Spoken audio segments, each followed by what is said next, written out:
Hey everyone, welcome back to the channel. In today's video, I'm going to show you how to delete your comment on a TikTok post. Super simple and quick. So let's jump right into it. First, open the TikTok app on your phone.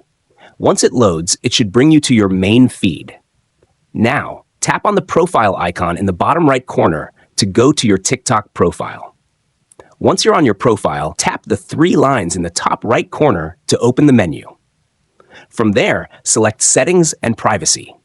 Now scroll down a bit and tap on Activity Center. In this section, you'll see an option called Comment History. Go ahead and tap on that. You'll now see a list of videos where you've left comments. Tap on the specific video where you want to delete your comment. The video will open, and the comment box will appear automatically. Long press on your comment until a menu pops up. From the list of options, tap on Delete. And just like that, your comment will be removed from the post. So that's how you delete a comment you've made on a TikTok post. Quick, easy, and no one gets notified.